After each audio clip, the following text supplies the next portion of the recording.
fenomena aging with HIV ini termasuk baru ya. Kita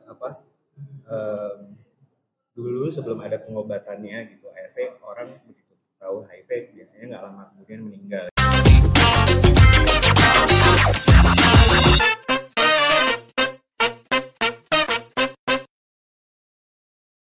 Halo teman-teman komunitas, gue Gemilang dari Jaringan Indonesia Positif. Hari ini kita bakal ngobrol tentang menua dengan HIV dengan dua narasumber gue yang spesial pada hari ini. Yang pertama ada Halo, perkenalkan nama saya Dr. Lintang. Saya seorang dokter umum dan juga fokus di pelayanan HIV. Halo, saya namanya Ferdi, saya peneliti dan psikolog.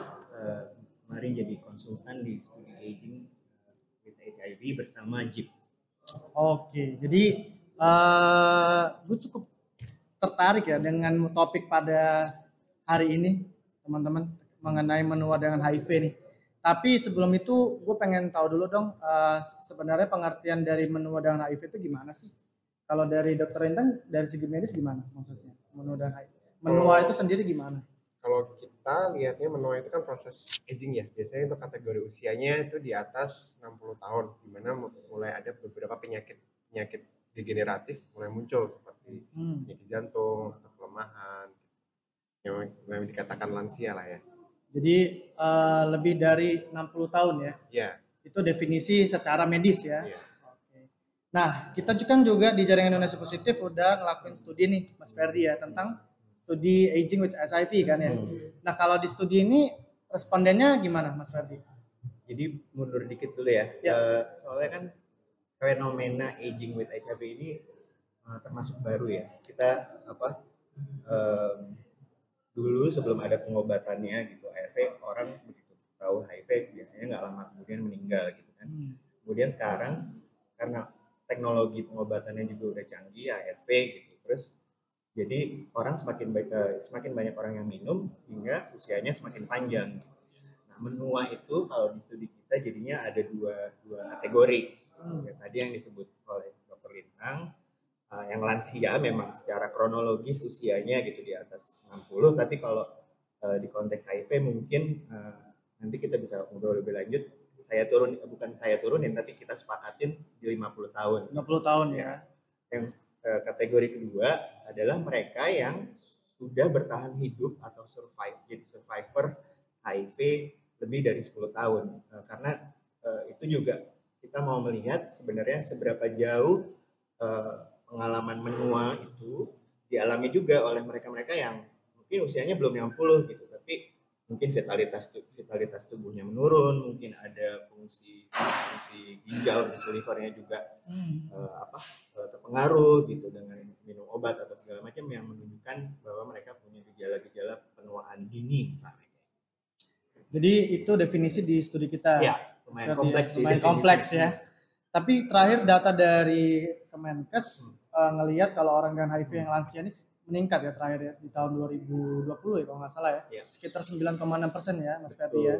Jadi sebenarnya kalau kita lihat balik Mas Ferdi, latar belakang dari studi ini apa sih? Kenapa kita ngelakuin studi tentang menua dan HIV ini? Ya itu tadi ya, kalau kita lihat di program kesehatan, program intervensi, program perawatan gitu kan, rata-rata secara umum di Indonesia sudah mencakup ke segala usia ya. Tapi biasanya berhenti di usia 49 gitu kalau pendataan sendiri gitu. Sementara tadi ada fenomena baru ini bahwa jumlahnya semakin meningkat secara objektif, Kementerian Kesehatan kemarin sudah menunjukkan gitu. Sementara kita belum melihat nih sebenarnya apa sih yang dibutuhkan mereka gitu, dari segi kesehatan kah, dari segi mau mengakses layanan kah gitu. Nah itu kenapa kemarin studi ini sengaja kita bikin pertama kali di Indonesia, bahkan mungkin bisa bilang di Asia ya. Kalau di Eropa mungkin sudah banyak studi demikian seperti ini gitu. Tapi kalau di Indonesia ini jadi satu hal yang baru gitu, karena belum ada yang melakukan dan kita perlu tahu, punya pengetahuan itu karena tadi angkanya semakin banyak dan kita harus tahu kondisi dan kebutuhan mereka apa. Gila, keren banget ya. Berarti bisa dibilang ini novelty-nya oke banget ya Mas Ferdi ya. Jadi kebaruan ya di dalam penelitian di Indonesia sendiri tentang menua dengan HIV ya. Nah tapi kalau dari segi medis menurut Dokter Lintang tuh kenapa sih kita butuh memperhatikan kualitas perawatan orang dengan HIV yang menua dengan HIV ini?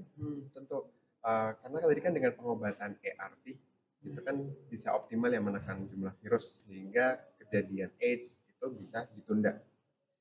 Ya.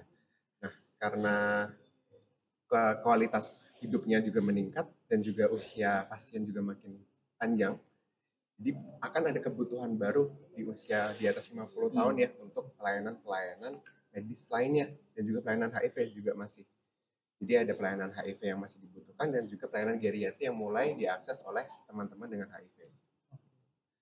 Tapi di dalam studi ini Mas Ferdi kita nggak cuma ngelihat kualitas perawatan kan ya, tapi juga melihat kualitas hidupnya juga ya, Betul. Kebutuhan, dampak ya. Betul. Jadi kita lihatnya berusaha lihat dari secara holistik ya. Dari tadi kualitas hidupnya, kondisi kesehatan fisik maupun mental, kemudian dari akses pengobatan, kemudian dari gaya hidup, kemudian juga dari dukungan sosial yang diterima oleh komunitas pedif yang lansia atau menua ini. Jadi banyak banget aspek di dalam studi ini. Betul. Ya, Mas Ferdi ya. Oke, kalau gitu kita coba ngobrol tentang yang pertama tentang kondisi kesehatan nih Mas Ferdi. Dari studinya kita ini menua dengan HIV ini, bagaimana sih kualitas hidup dan juga terkait kepatuhan pengobatan pada orang yang menua dengan HIV, Mas Ferdi, dari hasil kita? Ya, mungkin studinya dulu ya, saya gambarin gitu ya, kemarin kita ngapain sih sebenarnya. Jadi kemarin itu teman-teman JIP memobilisasi semacam survei gitu di 10 kota di Indonesia, itu melalui kuesioner ya. Jadi teman-teman berangkat tuh ke 10 kota, ada sekitar 20 peneliti gitu, kita ngumpulin berbagai informasi terkait dengan kebutuhan riset ini, kemudian ditindaklanjuti dengan wawancara secara online, karena waktu itu kalau ingat saya proses wawancara itu COVID lagi tinggi-tingginya gitu, jadi kita nggak bisa. Ada tantangan sendiri Mas. Nah, dari temuan-temuan di survei kuesioner maupun wawancara itu sebenarnya untuk saat ini di komunitas orang yang berusia 50 tahun ke atas dan positif HIV itu kondisinya masih cukup baik dari segi fisik ya gitu. Walaupun misalnya mereka juga sudah mulai tuh mengalami hampir 50% gitu. Misalnya melaporkan mengalami gejala kerentaan. Apa tuh gejala kerentaan gitu ya misalnya? Misalnya daya cengkram melemah, mobilitas berkurang gitu, nggak bisa seaktif dulu lagi. Itu kalau dari segi kesehatan badan ya, fisik ya. Tapi kalau dari kesehatan mental misalnya juga dilaporkan cukup banyak gitu yang merasakan kecemasan gitu, faktor-faktor penyebab kecemasannya juga macam-macam, nggak hanya soal kesehatan fisik aja atau terkait dengan penyakit yang bawaan atau penyakit infeksi oportunistik HIV ya, tapi ada soal ekonomi, soal keluarga, sosial, khawatir gitu kalau mereka nanti semakin tua siapa yang merawat, kayak gitu-gitu tuh juga muncul di dalam kualitas kesehatan dan juga hidup orang yang menua HIV ya. Iya. Jadi secara fisik oke, tapi problem-problem terkait kesehatan mental juga mereka rasakan gitu ya Mas Ferdi ya. Dan yang secara fisik juga menurut temuan kami itu kondisinya sekarang cukup baik, tapi masih bisa lebih baik lagi. Maksudnya begini, karena ya tadi orang-orang yang kita temui dan kita wawancara atau kita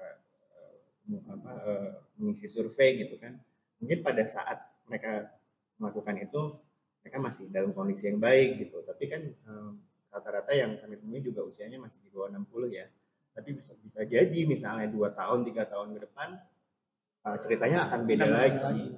Jadi justru buat kami atau buat JIP itu ya yang penting adalah gimana caranya supaya sistem pendukung kesehatan itu dikuatkan sedini mungkin gitu, biar hal-hal yang kita khawatirkan atau yang dikhawatirkan oleh teman-teman komunitas itu tidak terjadi. Jadi jatuhnya kayak kegiatan preventif juga ya, mitigasi ya dampaknya ya Mas Ferdi ke depannya ya.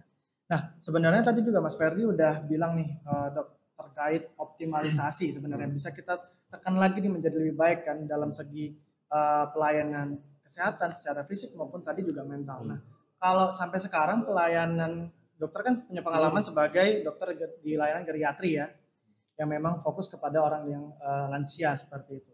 Nah, optimalisasi di segi kesehatan dulu nih, dok. Bagaimana menurut dokter? Apakah memang bisa kita tekan lebih banyak untuk khususnya mungkin orang dengan HIV ini atau bagaimana? Ya, untuk saat ini memang belum ada program-program yang dibuat secara khusus untuk outreach teman-teman yang menua dengan HIV ini ya. Ya, tapi sebelumnya memang saya mau bilang kalau orang-orang dengan HIV itu memang benar gejala kerentaan itu bisa muncul lebih awal. Makanya cut off yang kita gunakan itu usia 50 tahun ya Mas Ferdi ya.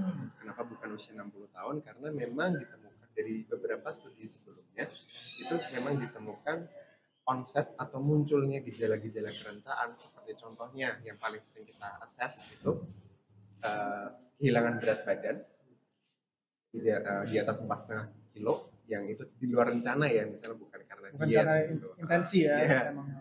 Atau juga tadi kelemahan yang misalnya dinilai dengan daya cengkram dari lansia gitu. Itu memang menurun dan muncul di usia yang lebih dini dibanding dengan populasi yang non HIV.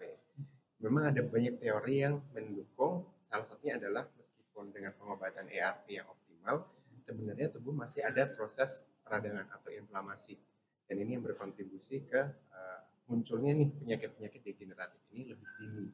Tapi bukan berarti kita nggak punya strategi dong untuk menanganinya. Salah satu yang mau kita approach adalah gimana nih kita menerapkan pelayanan yang patient centered atau sesuai dengan kebutuhan pasien. Tadi sempat Mas Ferdi bilang ada kecemasan dari lansia kalau mereka siapa yang akan merawat, itu kan masuk ke daya sosialnya ya, faktor sosialnya. Siapa yang merawat, mereka nggak punya partner, teman-temannya lebih sedikit dibandingkan dengan populasi HIV yang lebih muda. Nah, ini kan butuh penanganan lebih nih, gimana membuat pelayanan kesehatan itu bisa sampai ke teman-teman yang menua dengan HIV. Yang kedua, program yang dikemas memang khusus untuk orang-orang yang menua dengan HIV harus ada. Karena kan tadi tuh onset atau mulainya gejala kerentaan itu lebih muncul awal. Jadi petugas kesehatan itu juga harus lebih aware ke pasien-pasien mereka yang positif HIV dan menua, itu harus dilakukan screening komorbid, screening penyakit-penyakit degeneratif lainnya.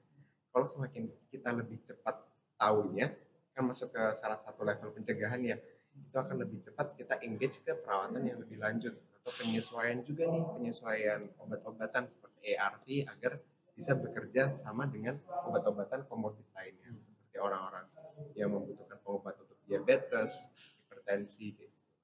Oke. Tapi kalau pelaksananya sekarang nih dok ya, untuk teman-teman dari petugas kesehatan, apakah sudah cukup mengetahui teredukasi terkait orang yang menua dengan HIV ini sendiri dok? Untuk saat ini belum ya kalau saya lihat di lapangan, karena untuk pelayanan geriatri sendiri itu belum terintegrasi secara sepenuhnya dengan pelayanan HIV. Meskipun orang-orang dengan HIV bisa mengakses pelayanan geriatri secara terpisah, dan itu cukup mudah ya, karena hampir di setiap puskesmas itu memang mereka ada pelayanan untuk geriatri. Jadi orang-orang dengan HIV itu bisa datang langsung ke puskesmas. Tetapi untuk concern yang dihubungkan dengan penyakit HIV itu sendiri dan lansia itu belum ada. Jadi memang harus lebih banyak pelatihan-pelatihan dan awareness dari petugas kesehatan terkait isu ini.